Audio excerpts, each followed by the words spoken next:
जय श्री विश्वकर्मा। साथियों, भगवान श्री विश्वकर्मा के पांचों पुत्र अपने अपने गुरुओं के यहाँ पढ़ाई करके वापिस इलाचल पर अपने पिताश्री के पास आते हैं। और अब भगवान विश्वकर्मा अपने पांचों पुत्रों को 5 प्रकार की संहिता पढ़ाते हैं। भगवान ने मनु को लौह संहिता पढ़ाई है, मय को काष्ठ संहिता पढ़ाई है, त्वष्टा को कांस्य संहिता पढ़ाई है, शिल्पी को शिल्प संहिता पढ़ाई है और देवज्ञ को स्वर्ण संहिता पढ़ाई है। इसलिए और यह 5 प्रकार की संहिता पढ़ाने के बाद भगवान ने अपने पुत्रों को संकल्प विद्या प्रदान की है। साथियों, यह वही संकल्प विद्या थी जिसके मात्र संकल्प से ही सारे विश्व का निर्माण हो गया था, संपूर्ण ब्रह्मांड का निर्माण हो गया था। स्वर्ग, नरक, देवलोक, पृथ्वीलोक, सभी 14 भुवन भगवान के मात्र संकल्प से ही बन गए थे। साथियों, इसी संकल्प विद्या के द्वारा भगवान विश्वकर्मा ने व उनके 5 पुत्रों ने इस ब्रह्मांड के सभी कार्यों को संपूर्ण किया है, इस ब्रह्मांड का जीर्णोद्धार किया है। और अब सभी 5 भाई मनु, मैं, त्वष्टा, शिल्पी और देवज्ञ भगवान विराट विश्वकर्मा के पास बहुत काल तक रहे। भगवान के द्वारा वह 5 महर्षि लौह शास्त्र, काष्ठ शास्त्र, कांस्य शास्त्र, शिल्प शास्त्र और स्वर्ण शास्त्र, इन सभी के गूढ़ रहस्यों को अध्ययन करके और भगवान से इन 5 भाइयों ने सभी प्रकार की विद्याओं का सांगोपांग अध्ययन कर लिया था और सभी प्रकार की विद्याओं को सांगोपांग पढ़कर अपने पिता श्री विश्वकर्मा के साथ बहुत समय तक रहकर इस ब्रह्मांड के समस्त स्थावर जंगम जीवों के कल्याण के लिए सभी प्रकार के उत्तम कार्य करने लगे। इस प्रकार ये 5 महर्षि अपने पिताश्री के साथ नित्य हिलाचल पर्वत पर रहने लगे। और फिर भगवान अपने 5 पुत्रों को कहते हैं कि इस संकल्प विद्या व मंत्रों के द्वारा आपने इस संसार में सभी अभावों की पूर्ति करनी है और सृष्टि के सभी निर्माण कार्य करने हैं। तब सभी भाइयों ने अपने पिताश्री को दंडवत करके पहले जन कल्याण के लिए वासुदेव को साथ लेकर इलाचल पर्वत पर विश्वकुंड का निर्माण किया। मनु, मैं, त्वष्टा, शिल्पी और देवज्ञ ने श्री वासुदेव को साथ लेकर सर्वप्रथम इलाचल पर्वत पर विश्वकुंड का निर्माण किया है। और सभी 5 भाइयों ने, मनु, मैं, त्वष्टा, शिल्पी और देवज्ञ ने श्री वासुदेव को साथ लेकर समस्त जन कल्याण के लिए सर्वप्रथम इलाचल पर्वत पर विश्वकुंड का निर्माण किया है। और यह विश्वकुंड इन्होंने इलाचल पर्वत पर बनाया था। आज कलिकाल में यह विश्वकुंड वहीं महाराष्ट्र में इलोरा की गुफाओं के पास, जहां पर भगवान शिव का 12वां ज्योतिर्लिंग घुश्मेश्वर ज्योतिर्लिंग है, उसी के पास यह विश्वकुंड है।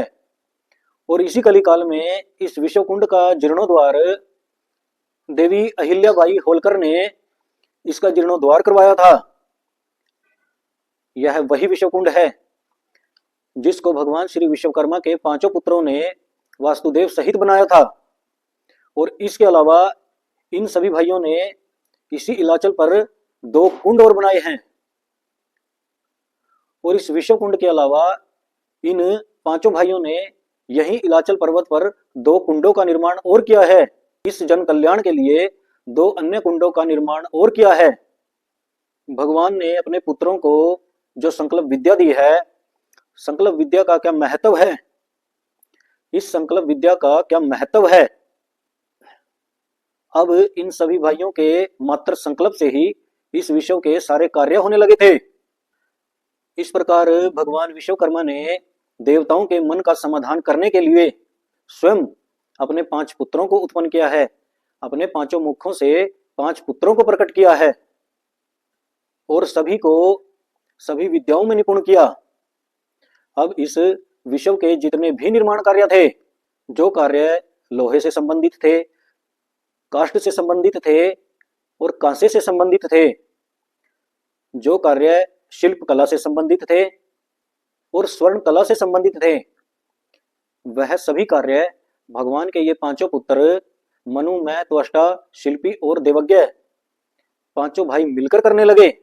और इस विश्व में जितने भी निर्माण कार्य होते थे या आज भी होते हैं, उन सभी के मूल में यही पांचों विभूतियां हैं, यही पांचों भाई हैं जो।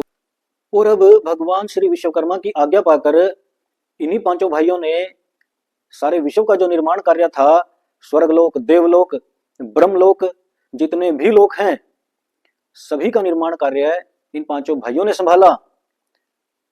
और अब देवताओं को किसी प्रकार की कोई चिंता नहीं रही कि अब किसी भी लोक का जीर्णोद्धार करना होता था तो स्वयं देवता इन पांचों भाइयों को याद करते थे, इन्हीं पांचों भाइयों को बुलाते थे। और यही पांचों भाई मनु, मैं, त्वष्टा, शिल्पी और देवज्ञ सभी देवताओं के काम अब यही करने लगे थे। और यह समस्त ब्रह्मांड के स्थावर जंगम जीवों के कल्याण के लिए यही पांचों भाई सभी प्रकार के उत्तम कार्य करने लगे, सभी प्रकार के निर्माण कार्य करने लगे थे। और यह पांचों ब्रह्म ऋषि नित्य अपने पिता श्री विश्वकर्मा के साथ इलाचल पर्वत पर रहने लगे थे।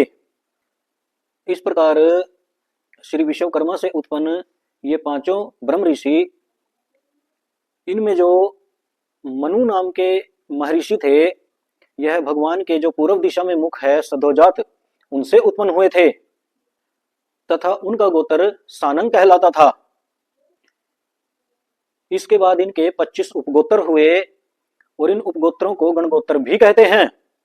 ऋग्वेद इनका मुख्य वेद कहलाया तथा आयुर्वेद उनका उपवेद था।